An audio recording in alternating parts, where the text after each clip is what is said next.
What's up, friends? I'm sitting here with my good buddy Wade Delk, business owner, entrepreneur, all the fun things. Well, real quick, let's just intro you, Wade. So your main business is real estate. We own the firm Blackwater Realty. Mm-hmm. I know the firm well. And then also you get your hands in a lot of businesses. Yes. Yeah, we have rental properties. It's mostly in the real estate realm. We also do design, build, and consulting. So we might just consult with you and design a home, or we might do ground up all the way. Yes, awesome. So I have a ton of respect for Wade and his team, actually. And I was just sitting here making a video, and Wade walked by, and I just pulled him in to make this video with me. And so the topic I want to talk about is defining your lanes in leadership. So, and I thought he was actually a perfect example because, well, I'll get into it. So, when you are a leader, whether you own a business, whether it's your marriage, whatever that thing is that you're leading, in my opinion, the healthiest way to go about decision making is to pick your own lane. So just for context, when my wife and I, right around the time we got married, just before that, she jumped into my photography business with me, and she took over my sales, she took over like hair and makeup, our client relations, all that stuff. And I overheard her talking to a customer about something that I knew could be handled better because I had worked with these customers. I just knew better. And so I jumped in to try to help solve this situation, and it wasn't good. It wasn't good timing. It wasn't ideal.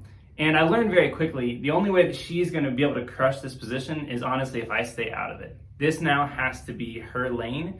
And it's also something that we do in our family. You know, we're blessed that my wife is home with our kiddos now. She's not as involved in our businesses anymore. And so I'm not trying to micromanage the day-to-day with our kids, and she's also very comfortable with trusting me to run the day-to-day of our businesses. So that was kind of a long intro, but I want to throw that to you, Wade. How do you handle that if you're in a partnership or even maybe family life? Yeah, so there's just different types of leadership. I mean, there's master level classes you can take on leadership in college, or some of them are online now. One of the ones I've always gravitated towards and respond to and respected is servant leadership. Mm-hmm. So what servant leadership might look like is like, I had a really good leader I used to, it was in a job capacity, and so he was my boss, if you will, and you almost didn't know that you worked for him.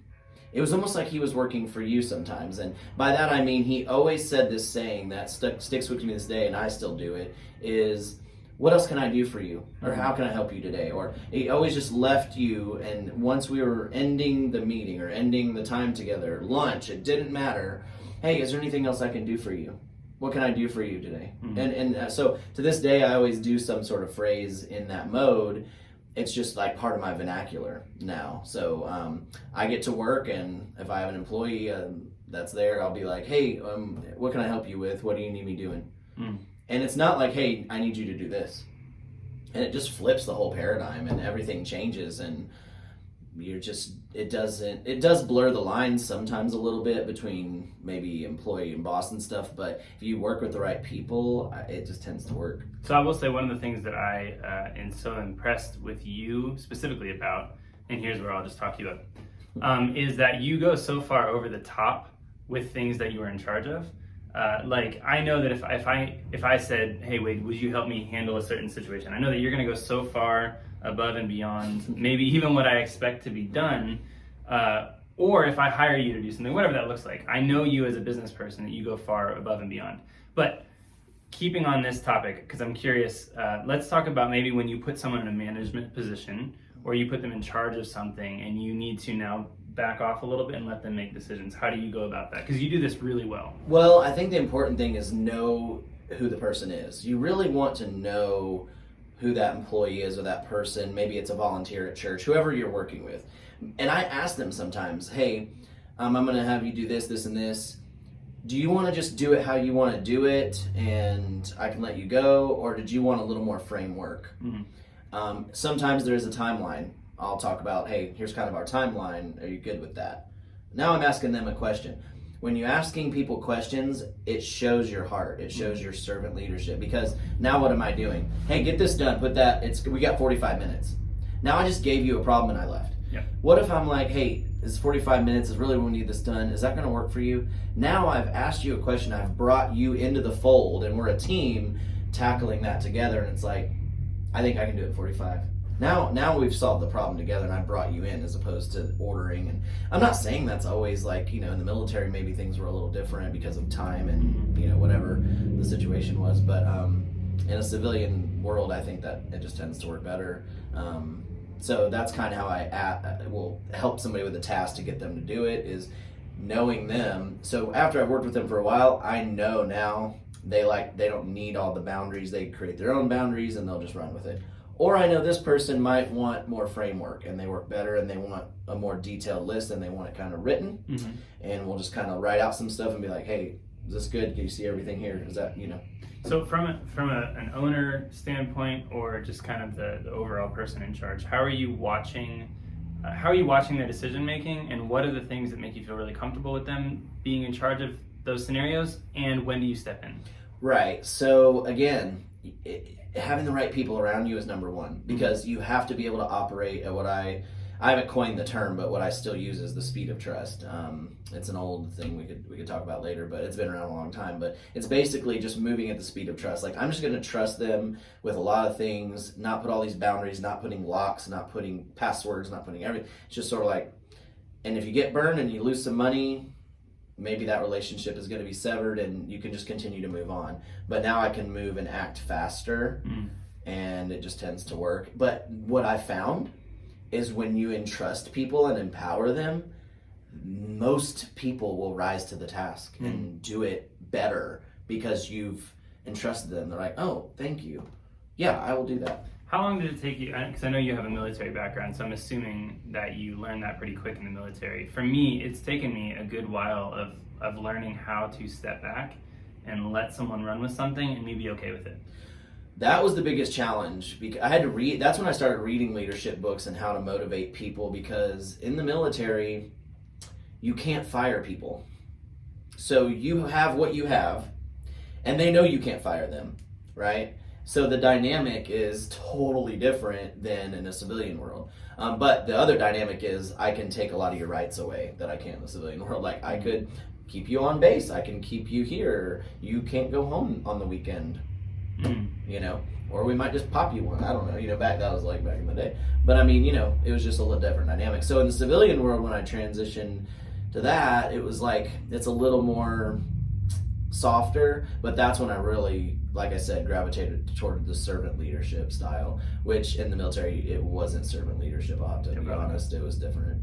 So on the concept of leadership and leading things well, how do you bring that into a marriage situation? Both of our wives are named Jessica. Mm-hmm. So how do you and Jessica handle that in your marriage and with your kids and stuff? Yeah, that can be tricky, right? Because with family, everything's always different, right? Like at work, maybe I always speak a certain way to people I work with. Isn't it interesting how when your guard's down or you're having a bad day, how you will speak or even act differently sometimes to spouses or kids or something like that, and we're all guilty of it, I'm sure. But so I try to be careful there, and I try to bring some of those same things we just spoke of the servant leadership home. Like, we all fall into our roles where it's like, well, you were at home and my wife homeschools, so I think you guys are homeschooling too, so it's like she's kind of doing that. But if I come home and I'm like, hey, is there anything I can help with that? Or one of them I can see needs math help and she's in there doing something, I can jump in. And then I can do what, again, my old boss Will taught me, and it's like, hey, is there anything else I can help you with? Now, I might be tired. I might have had a lot going on. But she might not even need help. But the fact that she's even just like offered help just boosts her and gives her like a comfort, just like, man, at least I got somebody to help me if I need it, and it's like, yeah, you know what, I didn't finish this, I'm so sorry, a lot happened on my plate. I'm like, yeah, I got it.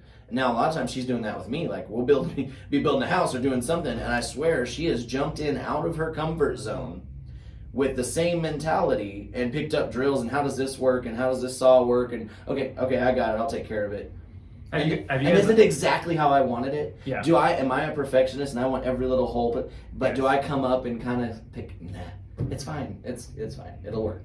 But see, that's interesting. And this is exactly the point that I think I started this video with.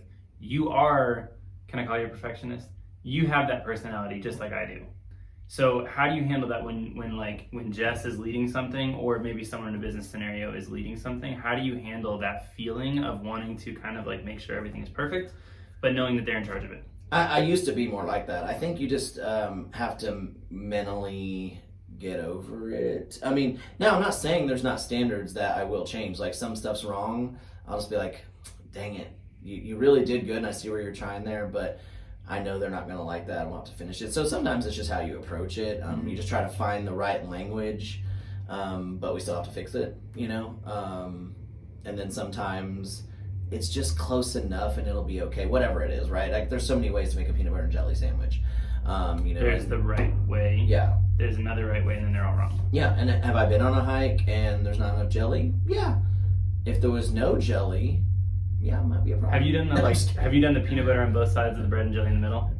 No, but that did blow my mind, and I want to try that. I just found this out. I wasn't today years old, but I was maybe like 2 weeks ago. I make a PB&J 2 different ways. One if I'm at home, one if I'm going for a long period of time. If you're going on a hike or you have to be out for a long time, you put peanut butter on both sides of the bread, and the bread doesn't get soggy. That's genius. Yes, it is. My wife taught me that. All right, last question. In a social setting, in friends, let's say, I'm coming to help you move, or we're in a scenario, we're actually just doing a venue build out and you came to help. Sure.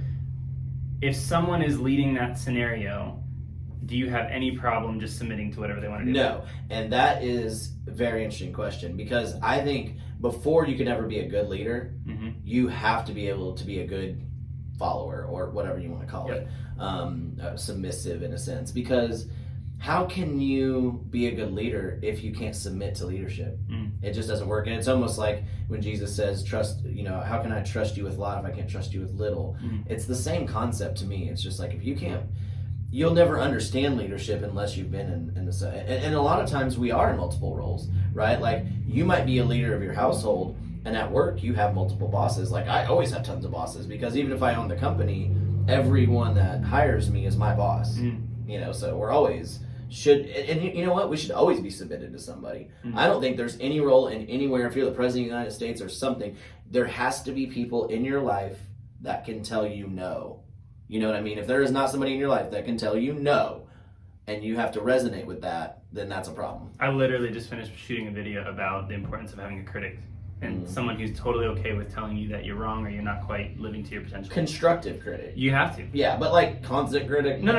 Right? So yeah, but a constructive critic, yeah, you have to. The real short to bunny trail on that for 20 seconds is I was listening to a news program. They were talking about this big publication, and when a piece of journalism came across the critic's desk.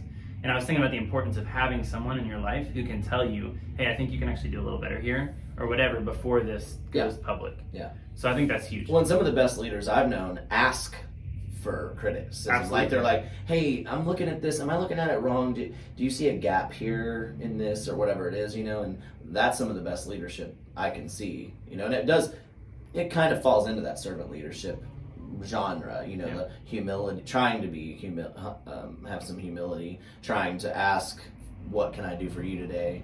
Things like that. I feel like I want to have like a million conversations now, but we'll leave it here. So. So to bring it back to the beginning of the video, talking about picking lanes, I think this is a perfect example, and I've seen you do it, and we've done it together.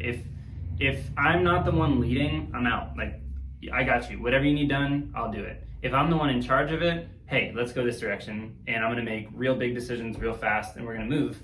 I think where you get in a gray zone, that's when it gets really hard, when you have a personality to lead, and you're in that awkward, like, I don't know if I'm leading or if they're leading, and I'm going to try to make something happen, and it's not. So just to wrap this up, I would say whatever scenario you're in, communicate well who's in charge of what, and then be fine submitting if you're the one who's not leading, and be fine taking charge if you're the one leading. Is that a good way to? No, perfect. Cool. So, Wade Delk, it's been good. It's been a good conversation. I want to do more videos with friends that are in business. Have a good day, guys. Bye.